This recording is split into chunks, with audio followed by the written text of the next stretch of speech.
내일 아침 기온은 서울 23도 등 전국이 21도에서 25도로 오늘과 비슷하겠습니다.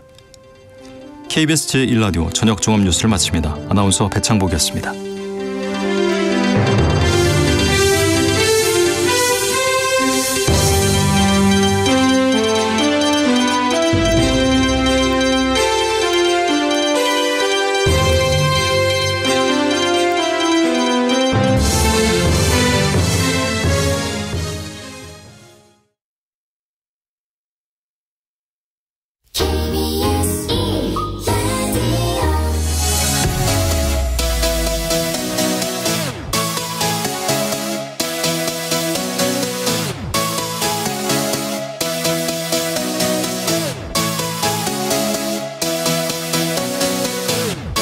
KBS 열린 토론.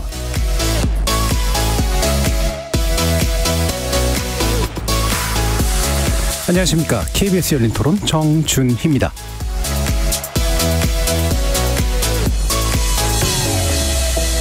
KBS 열린 토론 미디어 비평 코너, 좋은 언론, 나쁜 언론, 이상한 언론으로 여러분을 만납니다. 불특정 다수를 대상으로 한 흉기 난동 범죄가 연이어 발생하면서 많은 국민들이 불안감을 호소하고 있는데요. 과연 이를 보도한 언론의 책임은 없을지 짚어봅니다. 범죄 보도는 사건의 실체를 밝히고 범죄에 대한 사회의 경각심을 높이는 등 필요한 측면이 있습니다. 하지만 지나치게 자세한 수법 묘사나 잔혹한 표현은 혐오감을 주고 또 오히려 모방 범죄를 부추기기도 하는 부작용이 있는데요. 최근에 범죄를 소재로 한 다큐 예능들도 인기를 얻고 있어서 더욱 후유증이 우려되는 상황입니다. 강력범죄 보도 그리고 이를 소재로 한 프로그램 제작에서 잘하고 있는 부분 그리고 또 개선돼야 할 부분은 무엇일지 잠시 후에 세 분의 논논논 패널들의 눈으로 자세히 살펴보겠습니다. KBS 열린 토론 지금부터 시작합니다.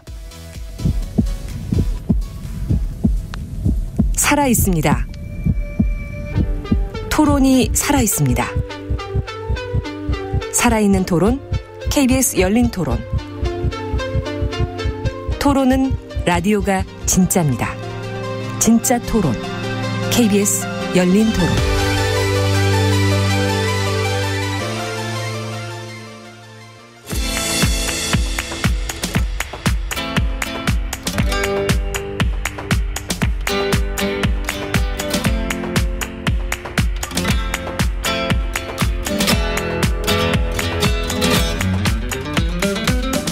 좋은 언론, 나쁜 언론, 이상한 언론?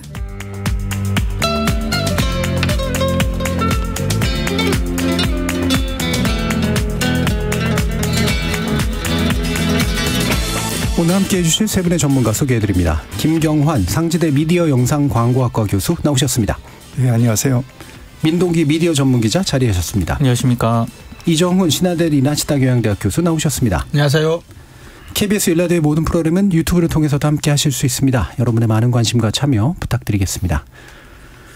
자, 일단 오늘은 이제 흉악범죄, 특히나 이른바 묻지마 범죄라고 하고 있는 무차별적 테러 행위에 가까운 그런 범죄 유형에 대해서 살펴보긴 할 텐데요. 그 전에 우리 태풍 관련된 뉴스들도 꽤 있었기 때문에 재난보도에 관련된 이야기 몇 가지 좀 짚어보고 가겠습니다. 이번 또 태풍, 카눈 관련된 재난보도 어떠셨는지 세 분의 이야기 먼저 한번 들어볼까요? 이정훈 교수님. 네, 저는 그 남쪽에 부모님과 이제 동생 가족이 살고 있어서 이제 계속 조금 신경이 쓰였습니다. 네. 그래서 저 같은 경우는 그래서 주로 유튜브를 통해서 이제 실황 중계 방송을 이제 계속해서 이제 살펴봤었는데요. 재난주간 방송사에 우리 KBS를 중심으로 이제 지상파 보도 전문 채널 유튜브를 이제 속보를 계속 지켜봤는데, 뭐 제가 필요로 했던 정보를 얻는 데는 뭐 크게 불편함은 없었던 것 같습니다. 네. 그리고 태풍이 이제 뭐 북상하는 진로에 맞춰서 그 지역 주변 정보들을 자세하게 비교적 이렇게 잘 전달해주고 있었던 것 같습니다. 그런데 다만 이제 일반적인 언론의 보도는 뭐 크게 뭐 다르진 않았던 것 같은데, 이제 특히 불폭탄, 할퀴다, 뭐 이런 류의, 근데 써서는 안 될 자극적인 표현뿐만 아니라 너무나 관행적인, 너무나 습관적이고 일종의 게으른 이런 표현들을 사용하는 관행은 일부 언론에 한해서는 뭐 여전하지 않았나 싶습니다. 그래서 아무래도 누군가는 피해를 보고 계시고 또 그분들의 가족도 있고 불안 공포를 느끼는 상황에서 불필요한 이런 자극적인 표현 같은 것들을 좀 자제하고 최대한 좀 재난 보도는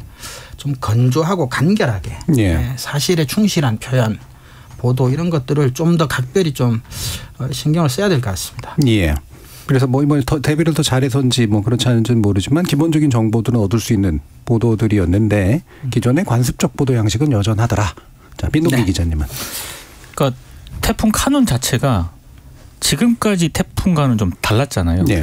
그래서 이제 정부 당국도 그렇고 기상청도 그렇고 KBS를 비롯한 방송사들도 잘 대비를 좀 했던 것 같아요. 네. 사실 저조차도 그러니까 이게 지나가는 속도도 느리게 진행이 됐고 그리고 한반도를 거의 뭐 수직으로 이렇게 전중앙으로 관통하는 그런 태풍이었기 때문에 일단 제 뭐 가족이라든가 이런 쪽에 뭐 어느 때 뭐 통영에 어떻게 상륙을 한다. 그러면 제가 알고 있는 지인들은 뭐 괜찮냐. 예. 그리고 이게 수도권에 이제 어느 시간대쯤에 올라온다. 이런 것들을 나름대로 이게 충실하게 보도를 해줬기 때문에 나름대로 이제 저도 그렇고 제 지인들도 많이 대비를 할 수 있었다라고 생각을 하고요.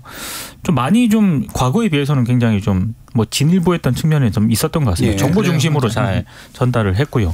다만 이제 보면서 제가 좀 이거는 뭐 잘 됐다, 나쁘다 이렇게 평가를 하고 싶은 건 아니고 이번에 이제 특보를 편성을 하면서 시청자들이 찍은 제보 영상 같은 거를 예. 별도 코드로 많이 활용을 했거든요. 그러니까 저는 뭐 어찌 됐든 그게 시대적 현상이고 그걸 잘 방송사들이나 언론사들도 잘 활용하는 것도 좋은 방법이라고 생각을 하는데 그럼 영상 보면 굉장히 좀 약간 좀 위험한데? 뭐 이런 걸 느끼는 순간도 있었거든요. 그러니까 그런 부분에 대해서 정확하게 가이드라인 같은 게 좀 필요한 것 같아요. 예. 예. 보통 외국 같은 경우에 그래서 소셜미디어 그 기여를 받으면서도 스스로를 위험에 빠지지 않게 하십시오라는 네. 경고 문구를 계속해서 내보내는데 이제 그런 면들을 지금 얘기하시는 것 같네요. 자, 그럼 김경환 교수님은? 이게 저는 뭐 전체적으로 훌륭했다고 생각을 합니다. 오송 참사가 있어서 그랬는지 공을 되게 많이 들인 재난 방송을 했다. 그래서 보기에도 좋았고 그 내용 정보도 충실했고 그 또 하나는 태풍이 생각보다 좀 천천히 오지 않았습니까? 네. 그러다 보니까 좀 대비하거나 방송을 하는데도 좀 더 이렇게 준비도 잘할 수 있었고 또 정보를 얻는 측에서도 그 정보를 활용해서 대비를 할 수 있지 않았나 이런 생각을 했고요. 또 하나는 이제 우리가 수도권 편중 현상이라고 그래가지고 태풍 오면 지역은 소외된다 뭐 이런 이야기들이 많이 있었는데 채널을 돌아가면서 보니까 KBS 같은 경우는 이제 지역 천국에 아예 그 방송 편성권을 줘서 지역 천국에서 진행을 그렇죠. 하고 지역의 기자가 나와서 리포트하는 것들이 전국에 나가는 이런 형태를 보면서 지역의 현재 상황을 좀 더 그 잘하는 지역의 기자들이 전달해 주니까 좀 더 이렇게 와닿는 그런 측면이 있었다. 그래서 수도권 편중 현상 해소에도 기여를 할 수 있었다. 이것도 아주 좋은 이번에 그 재난 방송의 한 사례가 되지 않을까 이렇게 생각이 듭니다. 예. 방금 말씀 주신 그 부분 과거에 이제 학자들이 좀 많이 계속 지적하고 좀 제안했던 맞습니다. 건데 그 현실적으로 반영되는 모습 보니까 또 나름 효능감도 생기는 측면도 있었는데 아까 임 기자님도 말씀 주셨지만 이번에 어느 정도 그래도 이렇게 한반도로 오는 것 자체는 예측성이 떨어졌지만 들어오면서부터는 예측성 있게 좀 굴러간 면들이 있었죠. 그래서 어떤 분들은 고속도로 타고 올라온다 뭐 이런 얘기를 할 정도였었는데 근데 섬 주민들이 소외되고 있었다라고 하는 그런 지적에 대해서는 이번엔 좀 어떻는지 뭐 민 기자님 생각 어떠신가요? 그러니까 섬 주민이라기보다는 아무래도 이제 그 피해 상황이라든가 이런 걸 보도할 때 도시 중심으로 저는 갈 수밖에 없다라고 생각을 하고요. 주요 도시 위주로 이제 갈 수밖에 없다라고 생각을 하는데 고민인 것 같긴 해요. 왜냐하면 상대적으로 좀 소외된 지역이라든가 농촌 지역이라든가 이런 부분들은 사실 영상에 좀 많이 직접 시민들이 찍은 영상에 좀 많이 의존을 했었던 것 같고 그리고 사실 피해는 오히려 그쪽들이 더 클 수밖에 없는 그런 상황이거든요. 그러니까 이거는 또 뭐 KBS만의 문제라고 또 보기도 어렵고요. 이런 부분들에 대해서 어떻게 효율적으로 좀 더 좀 피해를 덜할 수 있도록 이렇게 재난 방송을 보도를 할 것인가 이런 부분들은 사실 고민의 영역이라고 생각을 합니다. 그렇죠. 이게 사람을 직접 그쪽으로 다 섬에다 놓을 수는 없는 한계가 있죠. 당연히 자원의 문제가 있습니다. 그리고 이미 재난이 시작된 상황에서 기자 취재진을 그쪽으로 보내는 것도 굉장히 위험한 일이기도 하고요.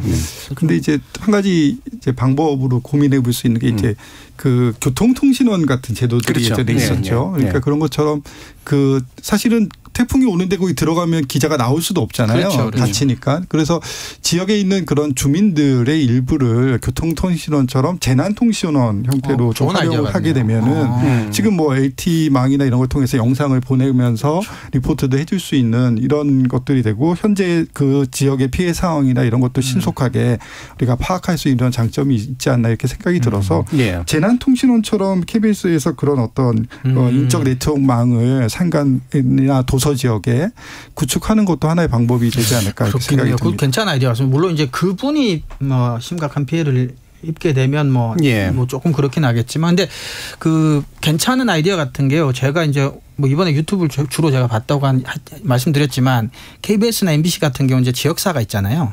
그럼 거기에서도 자체 유튜브 채널이 있지 않습니까? 그러니까 뭐 인력이나 이런 게서 뭐 계속해서 중앙처럼 이렇게 리포팅까지 24시간 하지는 못하더라도 카메라를 놓고 상황이라도 음성 없이라도 계속 보여주더라고요. 그러니까 그런 것들은 괜찮은 것 같아요. 그래서 그런 데서 이제 말씀하신 그런 통신원까지 조금 이제 겸해서 약간 오디오를 조금 넣어주면은 뭐 중앙에서 하지 않더라도 최소한 뭐 그 정도도 괜찮지 않을까 싶은 생각은 들었습니다. KBS도 재난통신원제도 이때입니다. 제가 몰라서 섬에 있는 펜션 사장님들, 이장님들, 등대지기 등등이 지금 현재 재난통신원으로 되어 있고요. 저희 PD님도 펜션 사장님 전화 많이 드렸다고 지금 얘기를 하시는데 아마 이제 보는 장면에서 누군가 볼 땐 또 나오기도 하고 안 나오기도 하고 아마 그랬겠죠. 재난통신원 같은 그 경우를 활용하는 것과 또 소셜미디어 고객 어떤 시청자들의 기여를 활용하는 방법들 뭐 이런 거는 이제 좋은 방법이 이미 많이 쓰이는데 그러다 보면 아까도 지적했던 것처럼 이제 위험에 빠뜨리는 경우는 오히려 없을까. 요번에도 이제 바람에 휘청이는 모습 같은 거 이런 거 나오는 거 예전에 많이 지적했던 그런 부분인데. 그렇죠. 김경호 교수님. 기자라면은 기사로서의 가치가 있는 곳이라면 위험하다라도 가는 게 기자 정신이죠. 그러니까 첫째는 이제 안전이 담보되는 게 가장 중요하죠. 그렇지만 이제 기자가 판단해서 안전하다고 생각이 되면 기사로서의 가치가 있으면 좀 거기에 가서 취재를 하는 거는 뭐 저는 문제가 되지 않는다고 생각을 합니다. 우리 일례로 예전에 눈 맞으면서 리포터했던 박대기 기자가 일약 이제 스타가 되는 이런 것처럼 인생샷이 나죠. 위험하지 않다면 뭐 비 맞으면서 또 현장에 가서 리포트하는 게 어떤 전달력이나 현장감에 있어서는 아주 우수하지 않을까 이렇게 생각이 들어서 그런 부분에서 이제 그 다양한 경험을 쌓아가는 기자가 판단을 해서 취재를 하면 큰 문제가 없지는 않을까 이렇게 생각이 듭니다.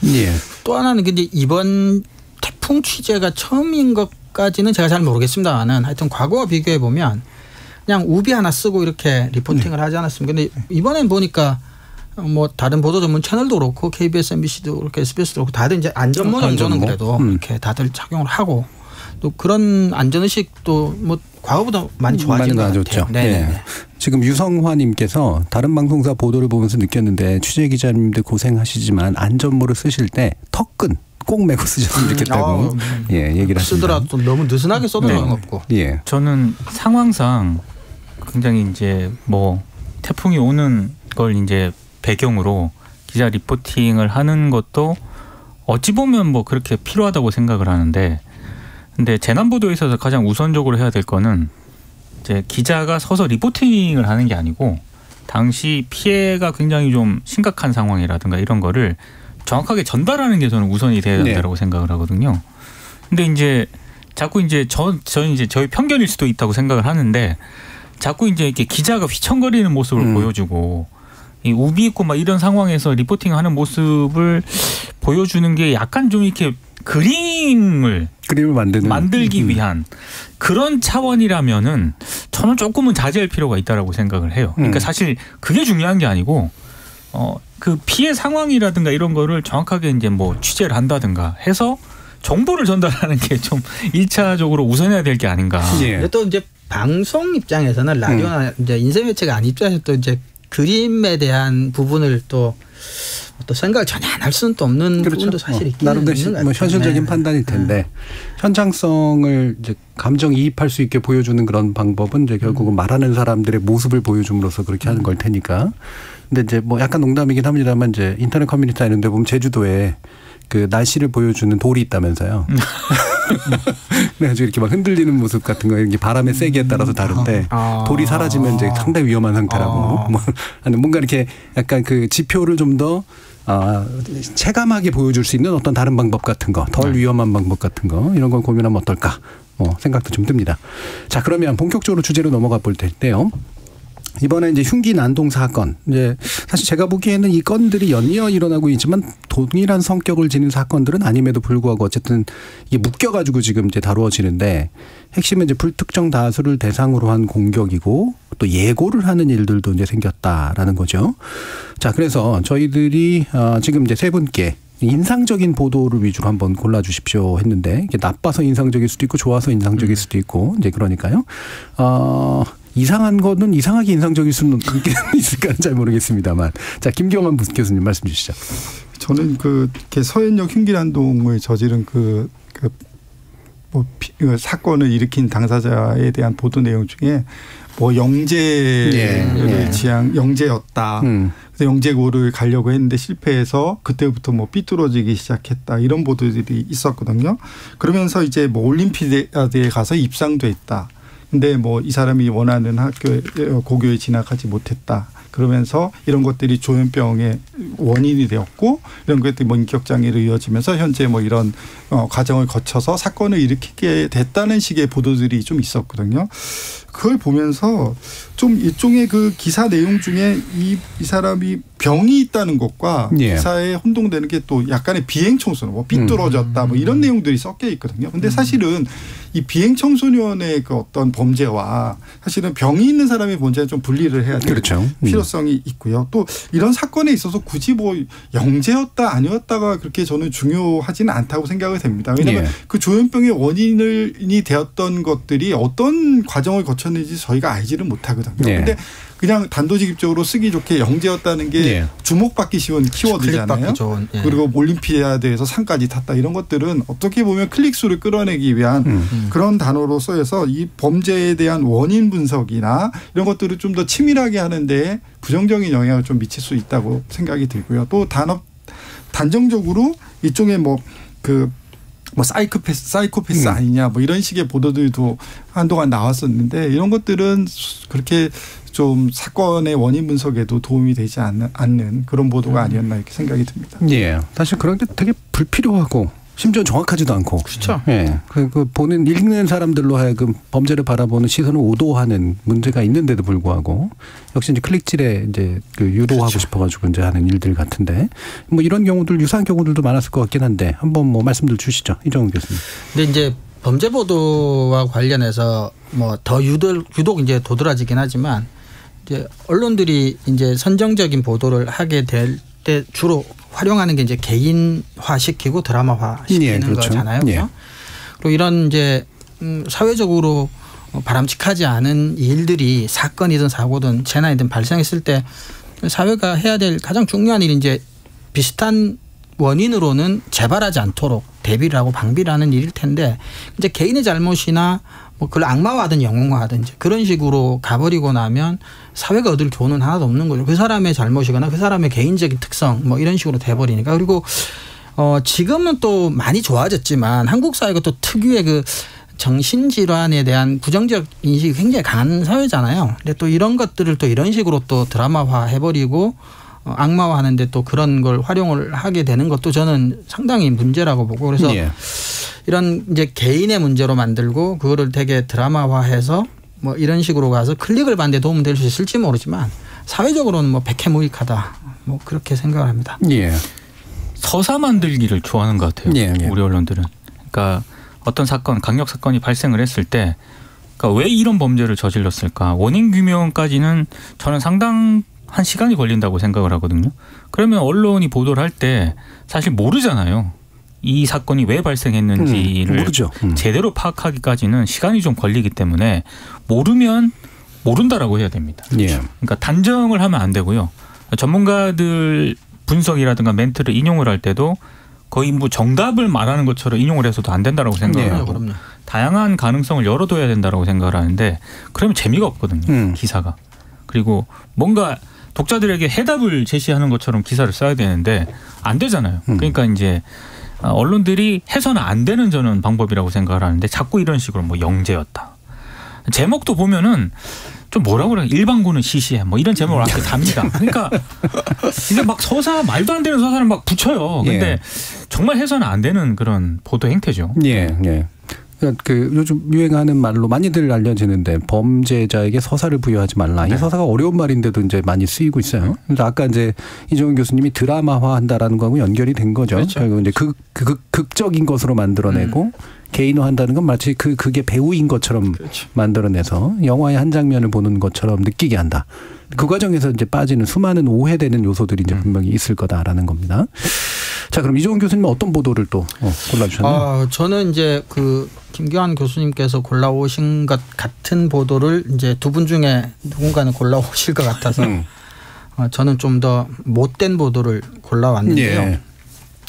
연합뉴스에서 이제 제목이 묻지마 흉기 난동에 흉흉해진 세상 보험 상품 문의 급증이라는 제목입니다. 근데 매일신 대구 매일신문 서울경제 헤럴드경제 매일경제 이런 데서 같은 날 같은 거의 비슷한 제목에 거의 비슷한 내용에 신기하네요. 기사가 보도 자료가 있었나? 나갔습니다. 그래서 제가 이제 이게 내용은 그냥 보실 필요도 없고 그냥 보험 상품 광고 수준입니다. 사실상 예. 불법 탈법에 가까운 기사형 광고에 가깝습니다. 사실은 이제 이게 저도 궁금한 게 이런 거예요. 여기 이제 특정 보험 회사 이름이 나오고 보험 상품도 나오고 예. 보장 뭐 유형도 나오고 보험협회 관계자 얘기도 나와요.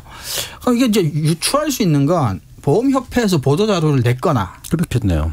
아니면 이제 뭐 전 방송에서 뭐 말하기가 좀 그렇긴 한데 굉장히 안 좋은 뭐 시시하지만 누구나 알고 있는 광고 계열 매듭. 네네네 뭐 그런 거일 수도 있고 아니면 그걸 이제 연합이 했고 나머지가 연합 거를 이제 가져다 썼을 수도 예, 있고. 우리는 언론끼리 요즘 또 굉장히 나쁜 관행 중에 하나가 고지를 하지 않지 않습니까? 어디 기사를 가지고 왔다는 게 심지어 예. 옛날에는 뭐 연합이라고 꼭 밝히기라도 했는데. 연합 전제 뭐 이런 거. 네네. 근데 뭐 약간씩 이제 표현은 바꿔요.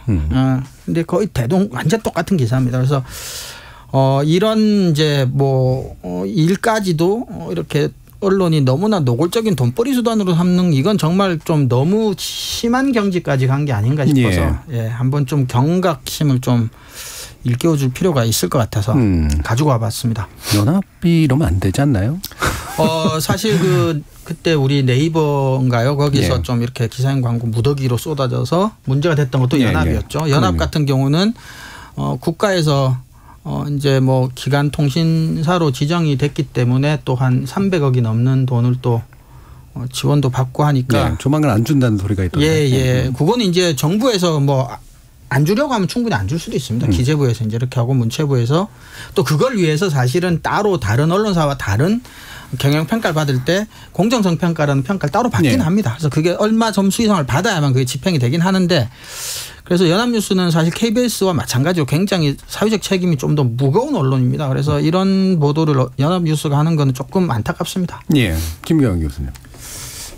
저도 사실은 뭐 이런 보도는 해서는 안 되는 거죠. 이것뿐만이 아니라 뭐 호신용품이 잘 팔리고 있다 이런 보도도 있었거든요. 그러니까 이 사회적 불안감을 조정하면서 또 하나는 그 와중에 이제 상품을 또 판매하는 이 상업주의가 포함된 기사들인데 이런 기사들은 어떻게 보면 남의 불행을 기회로 삼아서 영리적인 행위를 하고자 하는 건데 거기에 언론이 편승한다. 이거는 사실은 상식적이지 않은 그런 기사라고 생각이 듭니다. 예.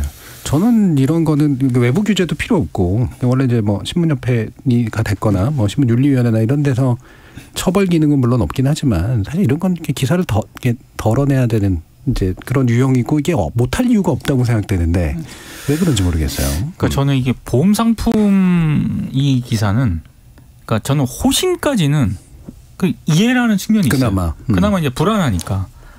그래서 불안하더라도 언론들이 그런 보도를 너무 많이 쏟아내면 저는 안 된다고 생각하거든요.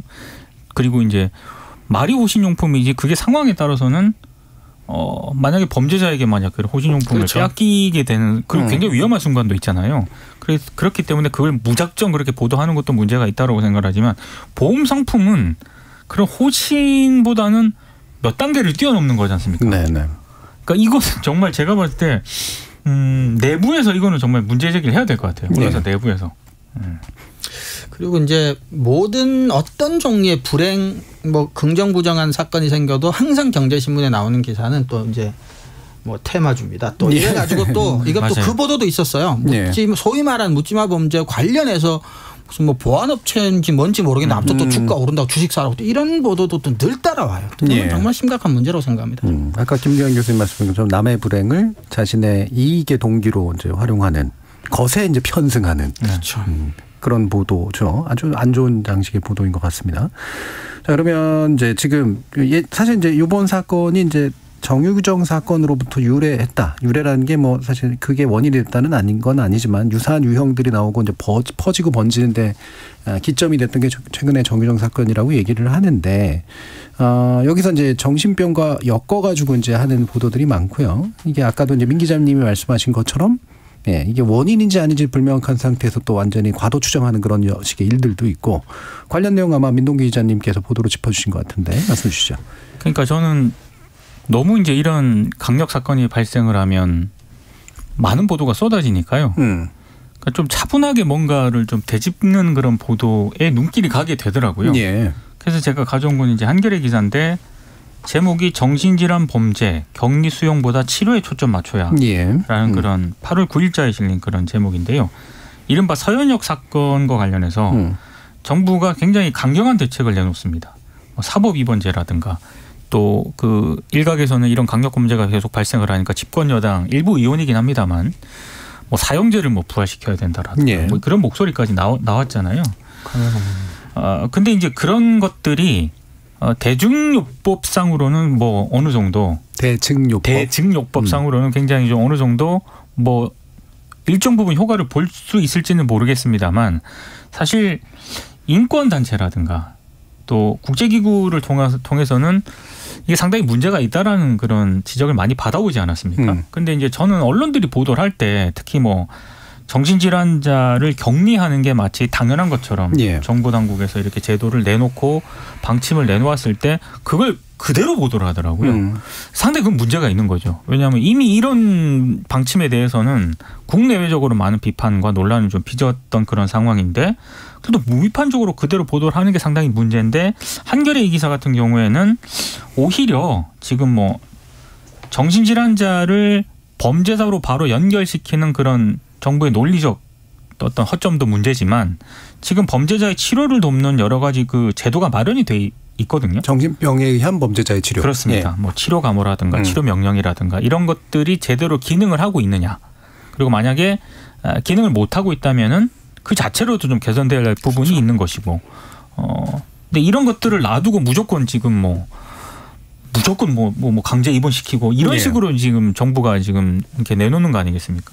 그러니까 그거는 상당히 문제가 있다라는 어떤 그런 것들을 굉장히 상식적으로 지적을 하고 있는데 이런 상식적인 보도가 수적인 면에서는 굉장히 적었다.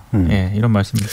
근데 이제 이런 거는 제가 아는 범위에서는 실제 미국에서 이제 사회학자들이 실제로 한 연구 결과를 보면 그러니까 어떤 주에서 교도소 수도 늘리고 왜냐하면 이제 더 많이 잡아 드릴 거니까 경찰력도 늘리고 그리고 경찰들한테 자율권도 훨씬 더 많이 부여한 주가 범죄율이 감소했느냐 절대 그렇지 않다는 거예요. 그러니까 처벌을 강화하는 게 범죄가 줄어든다라고 하는 경험적 증거는 뭐 제가 아는 범위에서 연구에서는 별로 없습니다. 그러니까 그것들이 오히려 사회적인 분위기를 더 악화시킬 수도 있고 또 그렇다 보면 또 범죄가 오히려 늘어나게 되는 경우도 있다고 해요. 그래서 단순히 이제 정부가 뭔가 조치를 취하고 있다라는 걸 보여줄 필요는 저는 있다고 봅니다. 제가 정치인이라고 하더라도 그럴 것 같아요. 그렇다고 하더라도 그게 구두선에 그치고 말고 차원의 문제도 문제지만 그걸 넘어서서 실질적으로 처벌을 강화한다고 해서 범죄가 줄어든다는 경험적인 자료가 별로 없어요. 그러니까 실효성조차도 좀 의심스러울 수 있다는 거죠. 근데 처벌을 강화하는 게 이제 어떤 범죄에 따라서는 강화하는 게 효과를 볼 수 있는 범죄가 있겠죠. 예. 그런데 가령 예를 들면 조현병 같은 경우에 처벌을 강화한다고 해서 그 사람이 범죄를 안 일으키겠습니까? 그렇죠. 이게 왜 정신적으로 문제가 있는 분인데 이분이 그러니까 일본 같은 경우가 대표적인 예인데 이런 거죠. 일본에서 이 어떤 사회적 고립이나 또는 어떤 정신적으로 문제가 있는 경우에 범죄를 일으킨 사람들을 이제 조사를 해보면 이런 얘기를 해요. 내가 뭐 죽으려고도 했는데 실패했다. 그러니까 나는 죽기 위해서 사람을 죽여서 사형을 당해서 내가 죽겠다. 라는 식의 이런 어떤 일반적인 사람이 생각할 수 없는 이쪽 뭐 사이코패스가 될 수도 있고 그다음에 정신적으로 좀 이상한 생각을 하는 사람들 같은 경우에는 처벌을 강화하는 게 오히려 나는 이게 나의 괴로움이나 이런 거에서 벗어나기 위해 범죄를 일으키고 처벌을 받아서 난 죽겠다. 이런 생각을 가진단 그렇죠. 말이에요. 일부러. 네네. 그러면은 어떻게 보면은 말씀하신 것처럼 범죄가 더 흉악한 범죄를 더 많이 일으켜서 그런 범죄가 사회적으로 나타날 수 있는 하나의 또 계기가 될 수 있는 그런 측면도 있는 데이터를 거죠. 보니까요. 정신질환을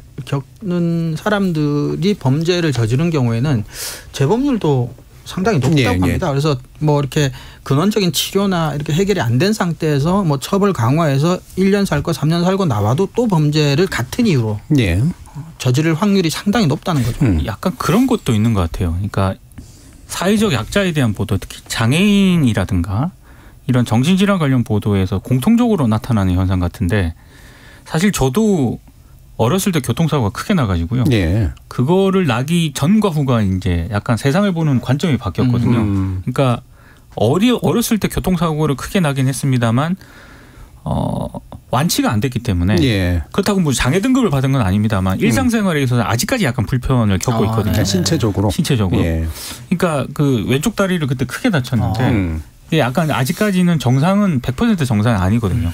그러니까 다친 이후에 제가 그 어린 나이에도 불구하고 세상을 보는 관점이 바뀐 게 장애인이라든가 이런 그런 어떤 큰 몸의 신체적인 어떤 그런 상황을 빚는 어떤 그런 거는 나하고는 별개라고 생각을 했는데 언제든지 일어날 수 있구나라는 그 생각을 어렸을 때 했던 것 같아요. 근데 마찬가지로 저는 이거 정신질환도 마찬가지라고 생각을 하거든요. 다들 언론 보도라든가 정부가 방침이라든가 대책을 내놓는 걸 보면은 그냥 일반인과 정신질환인 이게 나눠가지고 선으로 확 그어지는 것 같아요. 선으로 그어져서 정신질환 앓는 사람들은 격리해야 돼. 이렇게 가는 것 같거든요. 언론 보도도 그거를 이제 그대로 따르는 것 같고, 근데 그렇지 않다는 거죠. 그러니까 우리나라 같은 경우는 이제 이런 사건이 일어났을 때 사후에 강제력을 동원, 뭐 국가 공권력이라든지 사법력을 동원한 그런 어떤 대책에 대해서는 아주 발빠르게 다양하게 다 내놓는데 원인을 없애기 위한 사전에 예방하는 방안에 대해서는 관심이 없는 것 같아요. 그러니까 솔직히 사후 방안에 대해서 사후 대처 방안은 나올 게 거의 다 나와 있습니다. 뭐 할 수 있는 선택지들이 다 나와 있어요. 그리고 그거를 좀 더 강화하느냐 마느냐의 선택지만 있을 뿐인데 그러면 그 선택지를 택한다고 해서 해결이 안 된다면 사전 예방에 대해서 우리가 관심을 가져야 되는데 이 부분에 대해서 항상 논의를 안 한다는 거죠. 그러니까 오래 걸리고 어렵고 유권자들한테 별로 표 안 날 만한 것들은 좀 안 하려는 것 같아요, 정치인들은. 그러니까 이게 지난 저희가 이제 주초에도 이제 이 부분 관련해서 이제 범죄 전문가들 하고 정신 전문가 함께 토론을 했는데 이게 이제 치료와 부분적 격리를 목적으로 하는 방식의 이제 그 치밀한 프로그램이 필요하다라는 데 이제 대부분이 동의를 하셨거든요. 그런데 이제 보면 요즘에 사회적으로 그냥 혼자 고립되어 사는 사람들이 워낙 많고 그분들에게서 정신병적인 징후들이 많이 나타나는데 가족이라도 같이 있거나 친구라도 같이 있으면 그게 알아져서 발견되고 리포트가 일어나고 이제 이렇게 되는데 이제 그게 안 되다 보니까 생기는 문제 엄청 크더라고요. 그걸 어떻게 이제 포착해 들어갈 것인가 사실 이 부분에 관심이 집중돼야 될 것 같은데.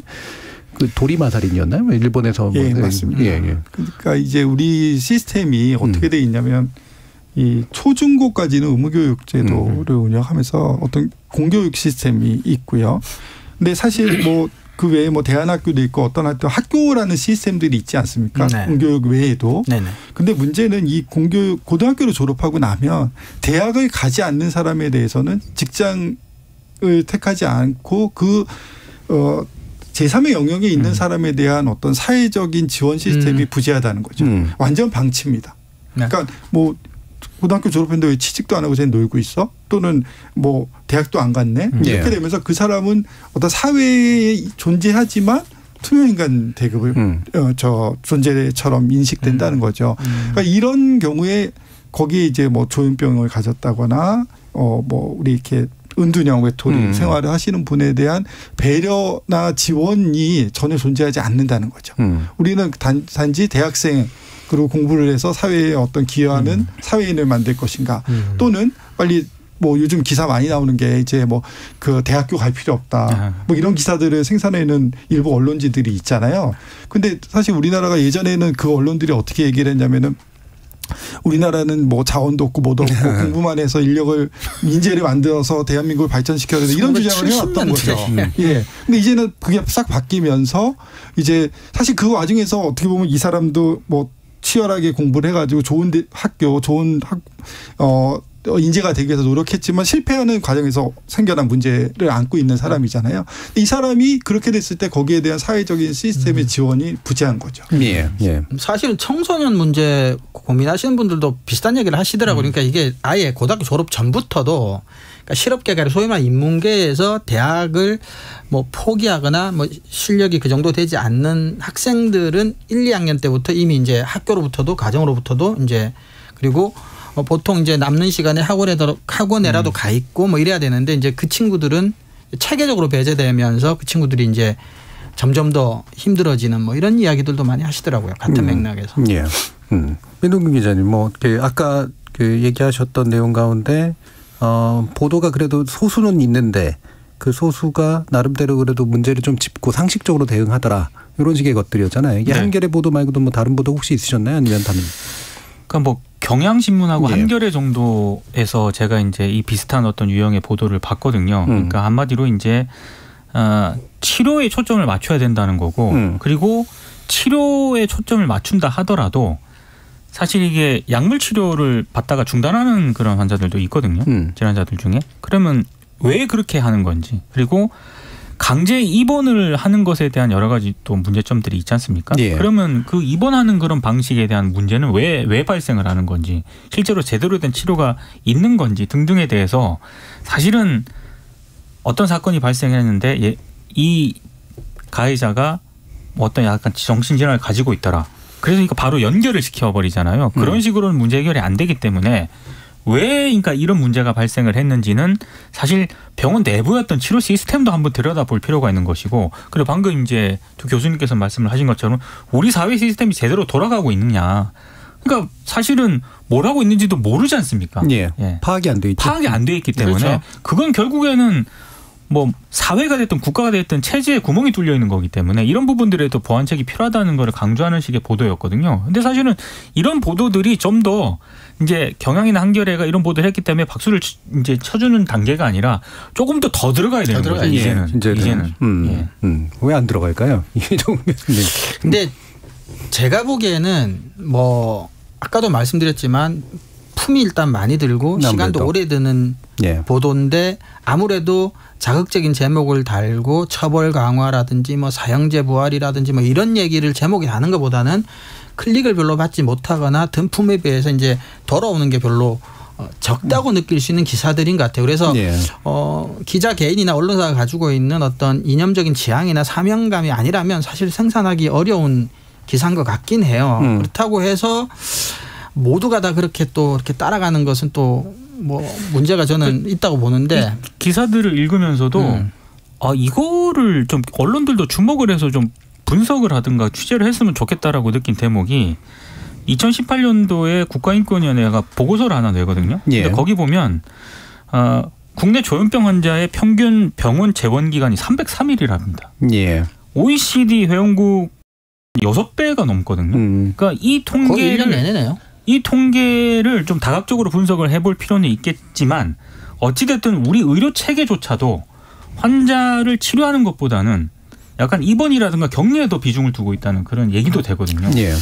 그러니까 이게 정당한 지금 방식인가에 대해서는 좀 고개가 좀 갸우뚱해지는 대목이 있습니다. 근데 저는 이게 그런 생각을 해봐요. 이게 이제 시간도 많이 걸리고 뭐 돈도 뭐 어느 정도 들고 뭐 이런 보도라고 한다면 우리가 다들 아시지만 뭐 언론진흥재단이든 어디 정부 뭐 이런 데서 언론을 지원해주는 진흥책들이 많잖아요. 예. 그러니까 이거 그냥 묻지마 비슷하게 이렇게 줄 게 아니라 무더기로 줄 게 아니라 프로젝트 베이스 같이 예. 예를 들면 이런 보도를 어느 정도 그러니까 또 협력 저널리즘 학자 붙고 뭐 전문가 붙고 이렇게 해서 또 지원도 좀 해주고 하면 왜냐하면 제가 최근에 본 한국일보에서 이제 탄소 포집 관련 시리즈 같은 것도 기사가 굉장히 좋았거든요. 예, 그것도 예. 보면 이제 공적 자금이 조금 들어간.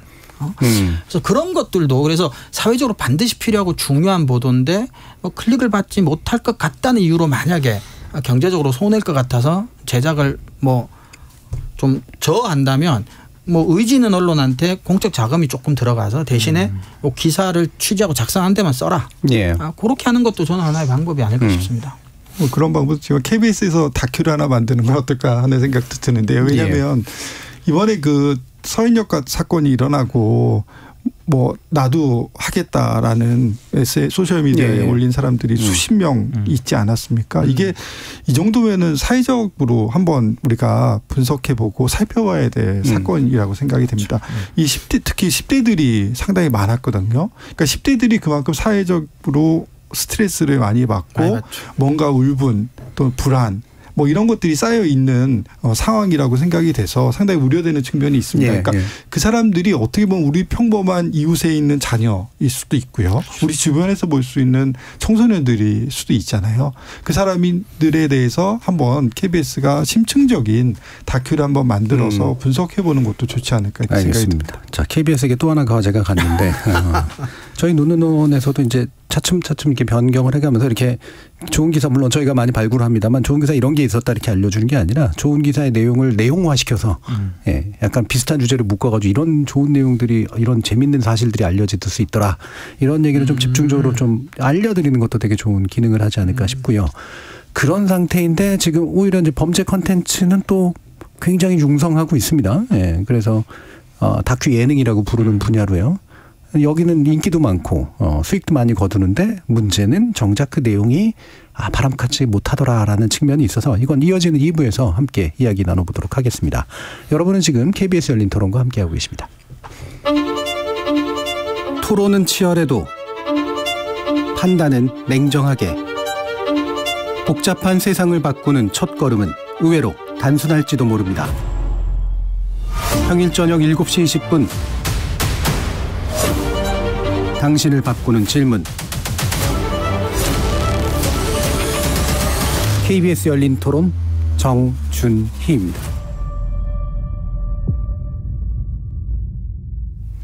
KBS 열린 토론 좋은 언론 나쁜 언론 이상한 언론 2부 민동기 미디어 전문기자 이정훈 신한대 리나시다 교양대학 교수 김경환 상지대 미디어 영상광고학과 교수 이렇게 세 분과 함께 이야기 나누고 있는데요.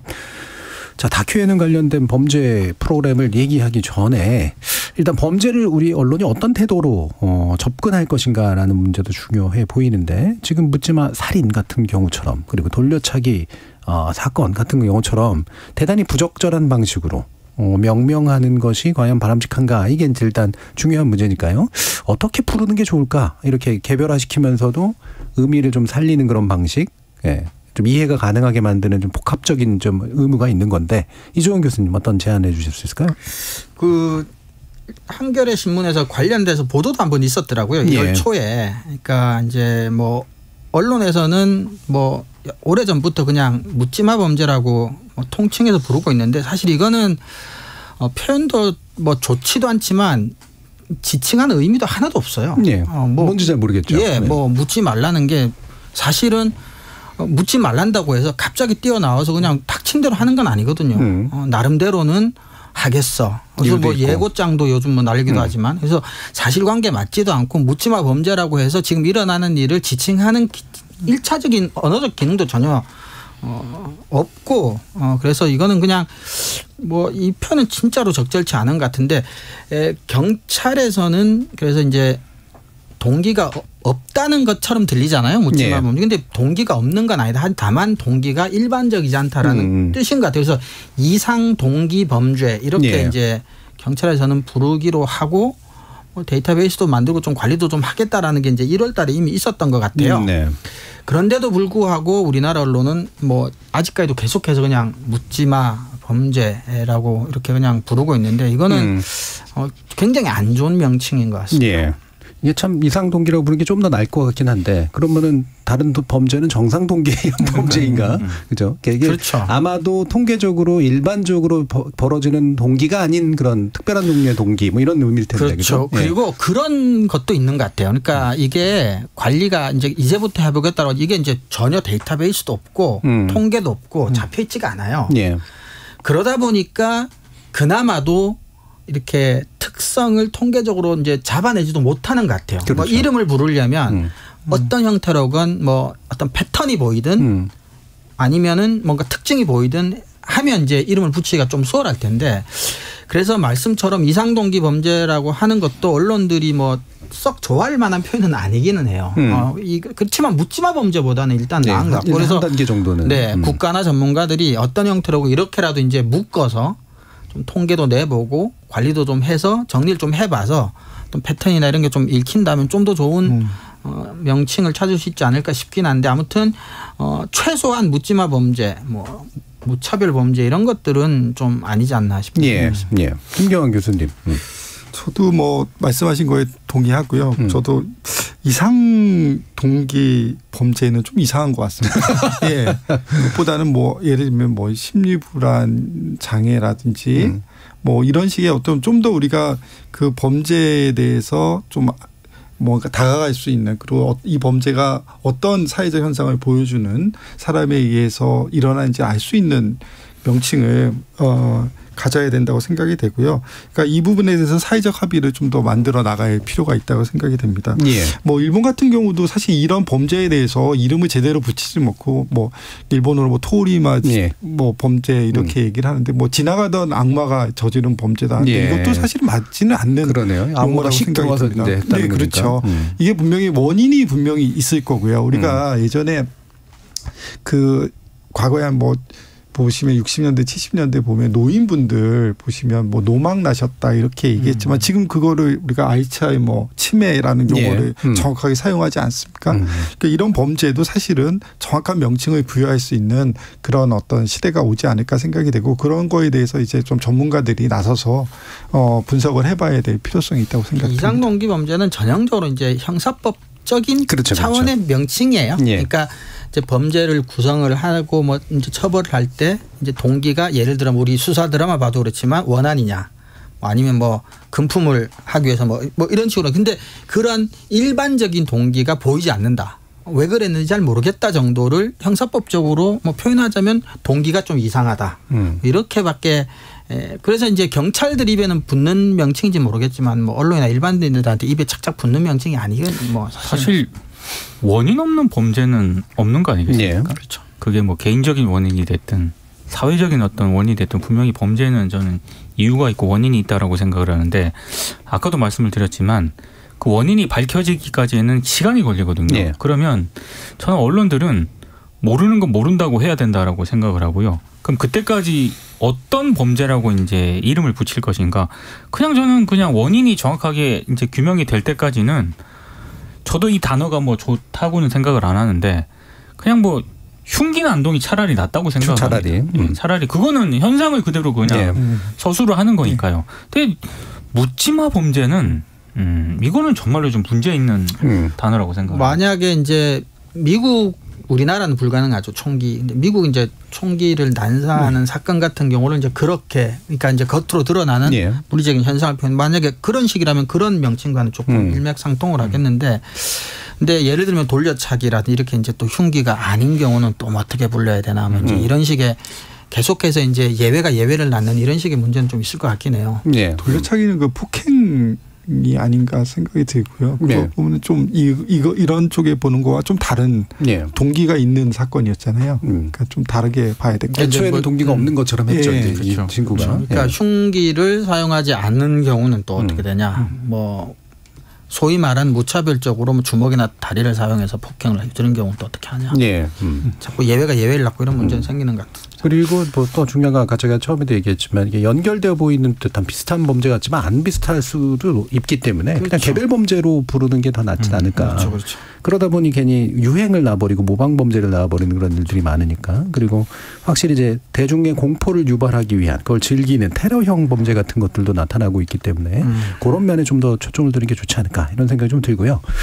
자, 그런데 최근에 이제 강력 범죄를 소재로 한 다큐멘터리 내지 대화형 프로그램들 이런 것들이 이제 좀 많이 나오는데 이게 진지하게 들여다보기보다는 상당히 예능적으로 들여다보는 것들이 있고 또 한 가지가 이른바 전문가들의 입을 걸쳐서 나오기 때문에 여기에 상당한 정당화 효과 같은 것들이 있다는 겁니다. 그리고 이거로부터 배워서 모방 범죄를 하거나 또는 이렇게 배워서 잘못된 틀을 그냥 사용해 버리거나 이런 경우도 좀 많은데 혹시 어떤 거 뭐 특정 프로그램 지목해 주진 않으셔도 됐지만 경향이라든가 또 특징이라든가 이런 것들을 얘기해 주신다면 민 기자님부터.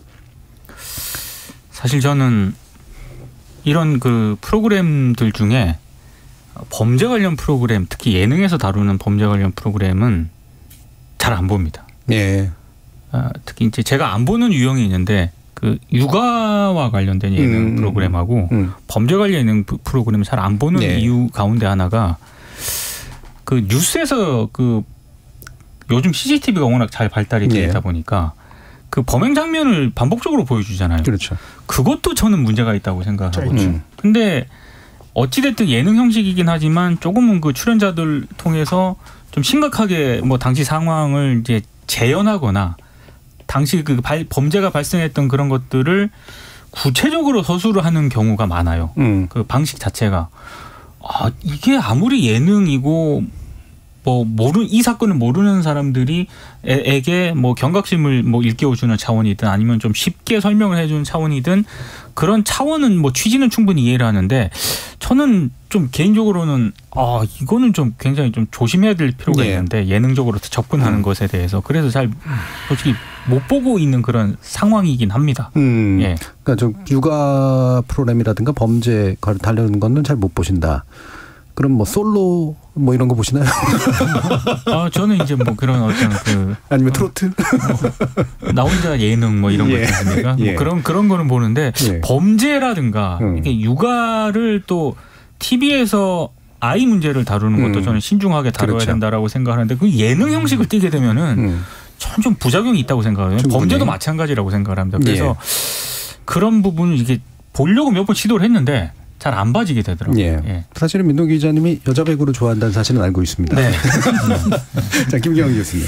이게 범죄 관련된 이제 재연 프로그램이나 다큐나 예능에도 이제 점점 많아지고 있는데 이게 일부 예를 들면 보이스피싱을 예방하는 차원, 보이스피싱을 재현하는 그런 다큐나 예능 같은 데서 해주는 거는 사회적 어떤 그 공익성이 있다고 보여집니다. 그리고 그걸 통해서 저게 당할 수도 있겠구나. 나도 조심해야 되겠다 이렇게 생각하는데 그거 말고 아주 잔인한 어떤 살해 장면이나 뭐 이런 식의 그 재현을 아주 리얼하게 보여주는 프로그램은 사실 보는 사람의 입장에서도 마음이 편하진 않습니다. 그리고 그런 것들이 사회적 공익 차원에서 어떠한 효과가 있을까. 그거를 생생하게 재현해서 그 장면, 범죄 장면을 보여주는 게.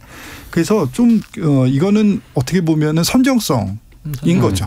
쉽게 말해서. 그러니까 선정성이라는 건 이제 시청률을 올리기 위해서 활용한다는 그런 차원의 목적 외에는 사회적 공익은 별로 없다고 생각이 들고 저는 이것도 하나의 그 방송에서 나오는 어떤 하나의 트렌드가 아닌가 생각이 듭니다. 우리가 과거에 온 그 채널이 트로트로 도배된 적이 있었잖아요. 그런 것처럼 이게 하나 인기를 끌게 되면 이제 뭐 시청률이 올라간다 그러면 너도 나도 채널마다 이런 프로그램들을 자꾸 편성해 나가는 이런 경향성을 보이는 과정에서 이런 프로그램들이 좀 더 많아지고 그러니까 서로 경쟁하는 속에서 보다 자극적인 선정적이고 폭력적인 장면들을 자꾸 담게 되는 게 아닌가 이렇게 생각이 되고 이런 것들이 결국은 대부분의 사람에게는 영향을 미치지 않는다고 생각이 됩니다. 그렇지만 외국의 사례를 봐도 극히 일부에는 이게 어떤 트리거가 돼서 그걸 모방하는 사람이 있습니다. 예를 들면 저도 어렸을 때 만화 같은 거 보면서 2층에서 우산을 들고 뛰어내려 볼까 하는 생각을 한 적이 있거든요. 그때 다리 다치는 많죠. 그렇죠. 근데 대부분의 사람은 그렇지 않습니다. 우산이 그렇지만 꺾이는데 0.1초도 안 걸리더군요. 근데 이게 누군가에게 그 트리거가 돼서 이게 사회적으로 큰 사건의 어떤 계기가 된다면 그런 것들은 전혀 바람직하지 않은 그러한 그 프로그램의 내용이 되지 않을까 이렇게 생각이 듭니다. 예, 이종훈 교수님 나름 소비하시는 게 있으세요? 아니면 주목하시는 거? 저는 이제 많이 듣고는 있어요. 뉴스를 보면 또 이렇게 많이 언급도 하고 있는데 저도 즐겨보지는 않습니다. 저는 이렇게 소위 말하는 징그럽거나 무섭거나 이런 장면들 별로 좋아하지 않고요. 그래서 공포 영화도 잘 못 보는 편인데, 근데 저는 이게 이런 것 같아요. 우리나라 속담에 싸움 구경, 남의 집 불구경만큼 재밌는 게 없다라는 게 있는데, 근데 내 위험이 아니라서 사실 재밌는 거죠. 근데 우연히 알게 됐는데 이게 대체적으로 거의 다른 모든 문화권마다 이런 유의 속담들이 다 있더라고요. 사실은. 그러니까 방금 정 교수님 말씀하셨지만 내가 안전하다는 걸 느낄 수 있는 그게 확보된 상황에서 이제 폭력을 이제 관람하는 거죠. 콜로세움부터 시작해서 이건 역사도 깁니다.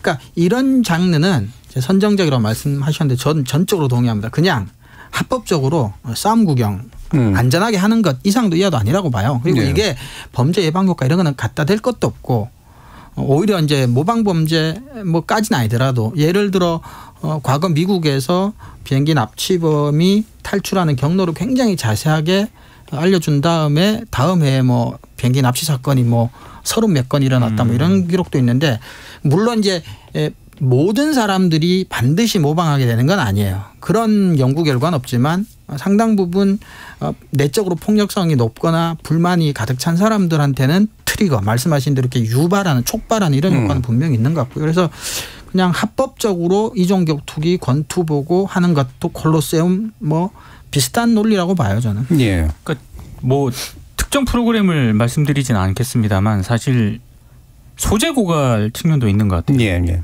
제가 이제 지금은 약간 비중이 많이 줄어들었는데 처음에 어떤 프로그램을 보기 시작한 거는 과거의 역사적인 어떤 특정 사건을 굉장히 출연자들이 알기 쉽게 서로 대화하는 방식을 통해 가지고 서로 이제 약간 예능 코드도 있고 그리고 흡입하는 그런 것도 있습니다. 이거 알아? 이렇게 해가지고 그게 몰입하게 만드는 그런 분명히 효과는 있었거든요.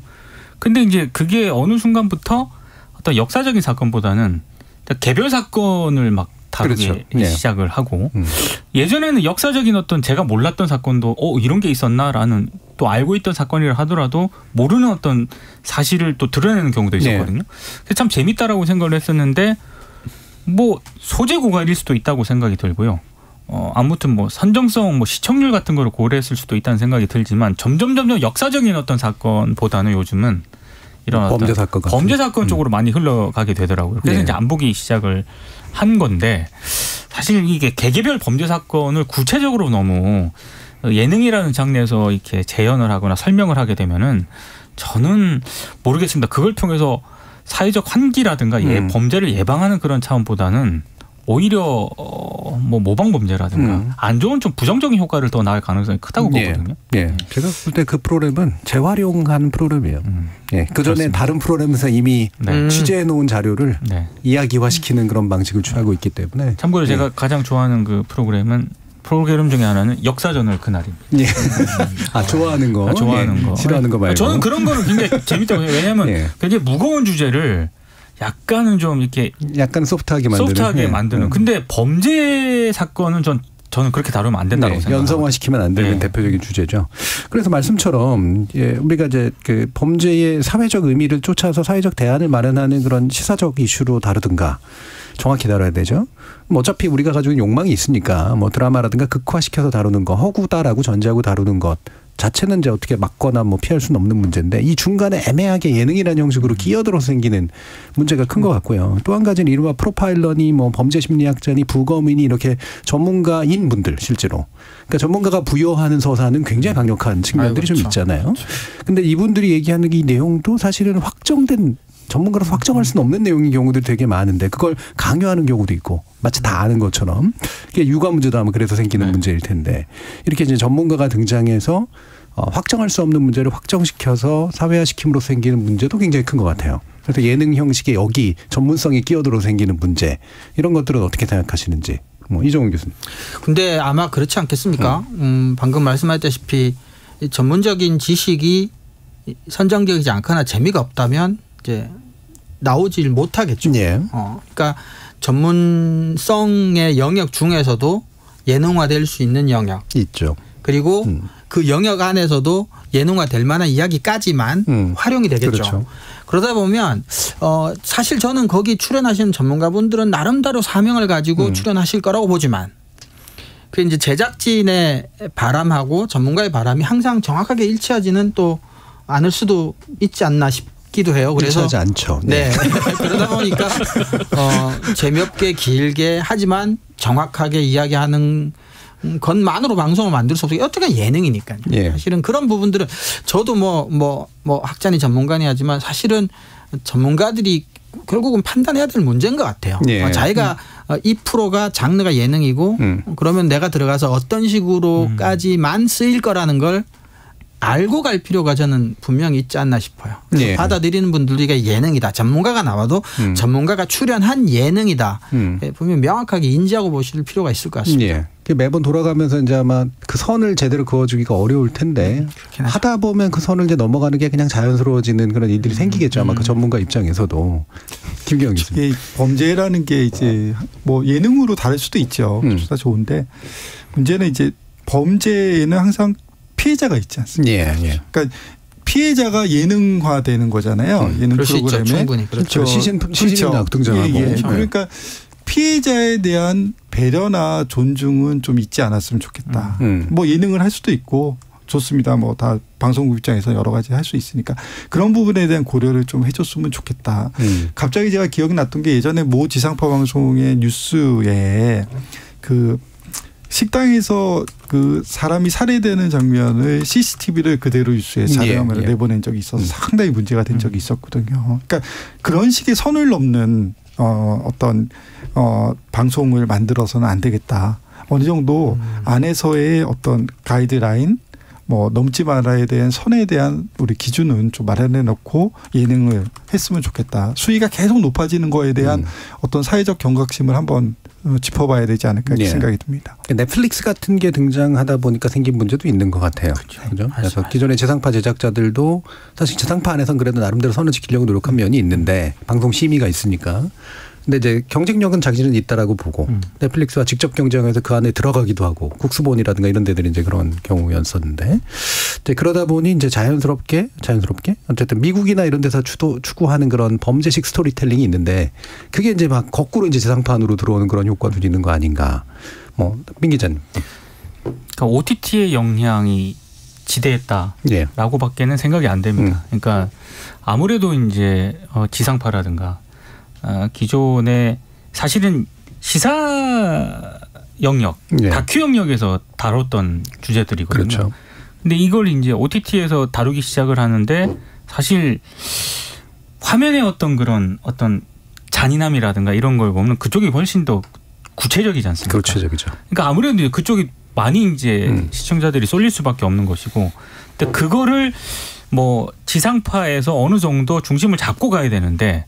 중심을 저는 못 잡았던 것 같고요. 오히려 이제 OTT를 따라가는 그런 상황이 발생을 하게 되는 것 같고, 다만 이제 그런 생각은 좀 듭니다. 이게 어쩔 수 없는 대세라 하더라도 장르의 적절성은 방송사에 종사하고 계신 분들이라면 꼭 지킬 필요는 있는 것 같다. 그러니까 범죄라든가 이런 부분에 있어서는 우리가 범죄를 웃으면서 혹은 막 가볍게 다루기에는 이게 너무 우리 사회가 지금 강력 범죄가 많이 발생하지 않습니까? 그러니까 그 선은 좀 지키는 어떤 노력들을 최소한 방송사에 계신 분들은 좀 노력을 좀 경주할 필요가 있다는 생각이 들어요. 웃으면서라고 표현하시니까 웃지 않고 하긴 하거든요.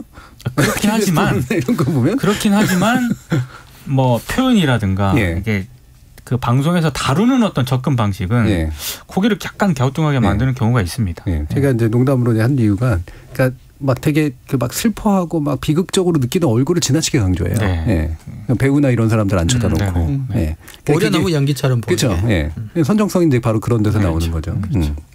그럼 또 한 가지는 사실 또 CCTV 문제 얘기하셨지만 이게 이제 또 결정적으로 전환점이 된 계기 아닙니까? 수많은 재료들이 CCTV에서 공개되고 우리나라가 CCTV 또 왕국이기도 하니까 이래 생기는 문제도 분명히 크죠.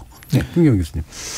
CCTV는 사실 범죄 예방 목적으로 많이 사용이 되는데 거기서 이제 CCTV가 이제 예를 들면 수사나 이런 데 활용되는 뭐 자료도 쓰지만 그게 또 유출이 되면서 이번에도 온라인으로 돌면서 그런 것들이 이제 문제가 되기도 합니다. 이거에 대해서 이제 일부 보도를 보면 정보통신망법에 의해서 문제가 될 수 있다. 이런 보도를 한 곳도 있고요. 또 어떤 곳은 그런 얘기는 쏙 빼고 뭐 여기서 뭐 이런 것들이 돌고 있고 저기서 돌고 있고 오히려 거기 가면 볼 수 있다라는 식의 보도를 하는 곳도 있더라고요. 그러니까 이런 거에 대해서는 좀 저는 이 돌고 있는 CCTV의 내용에 대해서는 기자들이 어떤 파악을 할 수 있다면 그런 부분에서 상당히 문제가 되는 거에 대해서는 좀 즉각적으로 보도를 해서 사회적으로 전파되지 않도록 좀 기여를 해 주는 게 필요하다고 생각이 된다. 그리고 이게 개인적으로 법적으로도 처벌을 받을 수 있는 소지가 있기 때문에 이런 거에 대한 사회적 경각심을 좀 가져야 되지 않을까 이렇게 생각이 듭니다. 그러니까 지금이 전환기인 것 같아요. 그러니까 CCTV의 영상이 이제 막 CCTV를 설치한 소유자의 소유물처럼 아마 취급되는 경향이 있는 것 같은데 그가 공개하면 공개되는 거가 아니면 아니고 초상권만 이제 가리면 되는 것처럼 이렇게 되는데 사실 애초에 CCTV라는 것의 용도, 그 영상의 용도에 대한 좀 새로운 규정들이 좀 필요하지 않는가 뭐 그런 생각도 좀 듭니다. 그리고 저는 이제 돌발 영상 시절부터 저는 CCTV를 강력하게 반대했던 사람 중에 하나인데 이게 한 가지만 시간이 없을 것 같아 짧게 말씀드리면 그러니까 흐릿게 처리하거나 모자이크를 처리하면 선정성을 마치 이제 뭐 최소한의 막을 수 있는 것처럼 저는 그것도 아니라고 봐요. 선정이라고 하는 건 보여지는 것과 상상하는 것 사이의 갭에서 보는 사람 머릿속에 생기는 거거든요. 그렇기 때문에 앞 상황이 있고 뒷 상황이 있는데 그 중간에 가장 잔인한 장면을 모자이크 처리했다고 해서 선정성이 낮아지냐 전혀 그렇지 않습니다. 그래서 저는 이거 CCTV는 법적으로도 그렇고 윤리적으로도 CCTV에 의존하는 이런 것들은 저는 좀 아니라고 생각을 합니다. 뭐 아무리 모자이크 처리한다고 해서 그게 강도가 약해지는 건 아닙니다. 그게 모자이크 처리해가지고 오히려 상상을 북돋는 경우가 많죠. 북돋는 경우가 많습니다. 오히려 더 선정적일 수 있어요. 선정성을 낮추려고 하는 경우가 같지는 않고요. 제가 볼 때는 초상권 걸리지 않으려고 하는 것 같아요. 그러니까 CCTV를 전혀 1도 활용하지 마라. 이건 아니고요. 보도를 함에 있어서 당시 상황을 이제 시청자들이나 국민들에게 알릴 필요가 있을 때 저는 불가피하게 사용할 수는 있다고 보거든요. 공익적인 필요가 분명할 때는 제한적으로 사용할 수 있죠. 근데 문제는 제가 지적하는 문제는 그런 게 아니라 너무 반복적으로 이거를 비중을 너무 많이 차지하고 있다. 그걸로만 이루어진 교통사고 CCTV로만 이루어진 무슨 뭐 프로그램 있지 않습니까? 리포트를 하면서 계속 그 부분을 반복해서 보여주거든요. 맞아요. 굳이 이렇게까지 필요가 있나라는 무한 루프 걸린 것처럼. 그러니까 굳이 이렇게까지 할 필요가 있나. 근데 그게 이른바 달달한 성과를 남기기 때문이니까. 이게 역사도 깊은 게 우리가 성적인 것이 출발이라고 생각하지만 언론이 옐로 뭐 저널즘 이렇게 가게 된 이 출발점이 시체 영안실 몰그라 그러죠. 그러니까 사건부 기자가 거기 가서 시체를 묘사하는 거기서부터 선정적인 저널즘이 시작된 거예요. 그러니까 가장 원형적인 거예요. 사실은 별로 특별한 것도 아니고 그래서 너무나 언론한테도 매혹적이고 매력적인 몇백 년 된 거고 그래서 조금만 방심하면 그냥 빨려들고 왜냐하면 겉으로 또 공익적인 것처럼 느껴질 만한 요소도 있잖아요. 뭔가 범죄 예방에 도움이 될 수도 있을 거라는 조심해야 됩니다. 진짜. 근데 사실 그 일본이 몇 년 앞서서 우리의 사회 현상을 미리 보여주는 그런 측면들이 최근까지 계속 있었잖아요. 그리고 이게 미디어 영역에서도 일본이 선정성과 또 반대 사이에서 되게 왔다 갔다 하는 나라기도 한데 마지막으로 한 말씀 해주시죠. 그 일본 같은 경우 이제 뭐 우리가 이런 어떤 그 이상 동기 사건 같은 것들이 많이 일어나는 아주 대표적인 국가 중에 하나고 그런 면에서 일본 언론 보도를 보면 우리가 일본화되고 있다라는 기사들이 많이 떴습니다. 네. 그래서 우려를 많이 하고 있는 상황인데 그 일본 기사를 좀 보다 보니까 아주 특징적인 좀 이거는 좀 한번 우리도 고려해 봐야 되겠다 하는 게 뭐냐면 그 사건이 일어나고 재판받은 결과에 대한 리포트를 아주 상세하게 해줘요. 그러니까 범인 사건을 일으킨 사람은 이러한 생각으로 일으켰고 재판정의 재판관은 이러한 생각으로 판단을 해서 판결을 했고 또 유가족은 이렇게 생각을 한다라는 내용들이 아주 그러니까 오랜 시간 축적된 자료를 분석해서 하고 있다. 우리도 한번 그런 부분 상당히 좋은 내용인 것 같습니다. 김지리님 나쁜 뉴스 굳이 가장 보도하지 않았으면 합니다. 그리고 윤근수님 모방범죄 신뢰가 염려된다 이런 말씀도 주셨네요. 자, 오늘 KBS 열린 토론은 이것으로 정리할까 하는데 오늘 함께해 주신 이정훈 교수님, 김경환 교수님 그리고 민동기 기자님 세 분 모두 수고하셨습니다. 감사합니다. 감사합니다. 재난보도와 범죄보도는 아마도 언론의 이중성을 보여주는 대표적인 양식일 겁니다. 우리 사회를 위험에 빠뜨리는 사안을 시의적절하게 경고하는 기능과 함께 주목해야 될 위험과 그러지 말아야 될 문제를 뒤바꿔버림으로써 전혀 새로운 종류의 위험을 새로 만들어내기도 하죠. 언론이 스스로 경계하건 우리가 알아서 그렇게 경계하건 흥미에 이끌리지 말라는 경고로만 답할 수밖에 없을 것 같습니다. 지금까지 KBS 열린 토론 정준이었습니다.